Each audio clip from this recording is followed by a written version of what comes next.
প্রিয় দর্শক, আসসালামু আলাইকুম। আমি এই মুহূর্তে দাঁড়িয়ে আছি জলম ঐতিহাসিক শাহ সুফি সৈয়দ বখশ আলী শাহ মাজার প্রাঙ্গণে। মাজার থেকে ঢুকতেই প্রথমে একটি বড় গেট, তারপরে মাজার সংলগ্ন আরেকটি গেট, যেটা মাজারের শুরু থেকেই তৈরি করা হয়েছিল। দেখতে খুবই মনোরম এবং পুরাকীর্তির। মাজারের পাশেই একটি মনোরম নয়নবিরাম একটি মসজিদ তৈরি করা হয়েছে।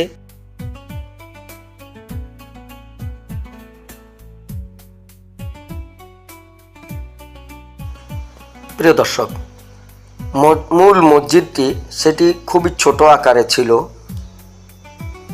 আপনারা দেখতে পাচ্ছেন মসজিদের ভেতরের অংশ এবং 3 গম্বুজ বিশিষ্ট যে মসজিদটি, সেটির পুরনো কাঠামো পূর্বের অবস্থায় রেখেই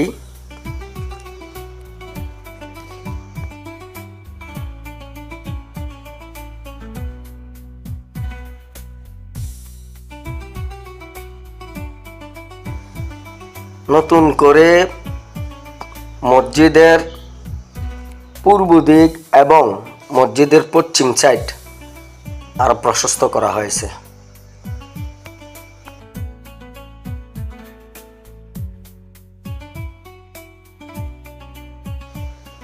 দর্শক, এবার আসা যাক মাজারের মূল অবস্থান। খুবই সুন্দর। এটা যে একজন আল্লাহর ওলির মাজার সেটা দেখলেই বোঝা যায়। মাজারে প্রচুর দর্শনার্থী আসে।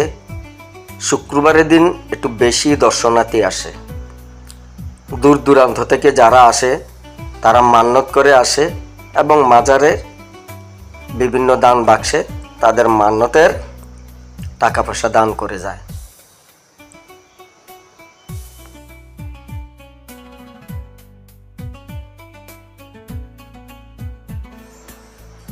দর্শক, এই অবস্থানটি মাজারের সামনের দিক থেকে ছবিটি তোলা হয়েছে,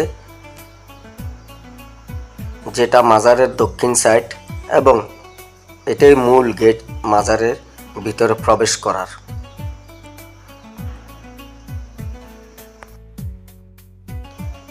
তার পাশেই রয়েছে বখশ আলী শাহ নামে একটি এতিমখানা ও মাদ্রাসা।